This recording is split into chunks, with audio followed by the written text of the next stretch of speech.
Сократпен бірге философиядағы антропологиялық бетбұрыс өзінің шарықтау шегіне жетеді. Енді философияны түпкі негіздермен космос емес, адам, оның өмірі, іс-әрекеті және қалай өмір сүру керек деген сұрақ көбірек қызықтырады. Сократтың өзі ештеңе жазып қалдырмаған.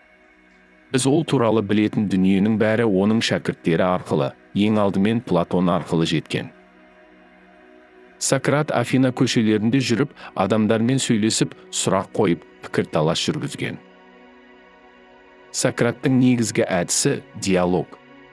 Ол ақиқат дайын жауаптардан емес, бірлескен әңгіме мен ізденіс арқылы туады деп есептеді. Көп жағдайда Сократ өзін ештеңе білмейтін адам сияқты көрсететін. Ол әңгімелесушіге қарапайым сұрақтар қойып, кейін біртіндеп адамның өз ойының ішінде шатаса бастайтынын көрсететін.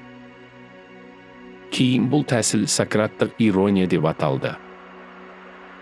Мысалы, біреу әділеттіліктің не екенін білемін дейді. Сонда Сократ нақтылайтын сұрақтар қоя бастайды.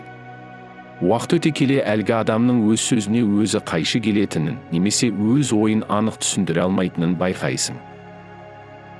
Сократ адамдардың көпшілігі өзінде, өз сенімдерінде шын мәнінде түсінбей өмір сүретінін көрсетуге тырысты. Осыдан оның әйгілі сөзі пайда болады: мен ештеңе білмейтінімді ғана білемін. Бірақ бұл сөздің мағынасы білімді жоққа шығару емес. Сократ философия адамның өз надандығын мойындауынан басталады деп ойлады. Тек өз білімінің шектеулі екенін түсінетін адам ғана ақиқатты шын мәнінде іздей алады. Сократ үшін жанға қамқор болу өте маңызды болды. Бірақ мұндағы жан діни мағынада айтылмайды. Әңгіме адамның ішкі әлемі, ақылы, адамгершілігі және ойлау қабілеті туралы болып отыр.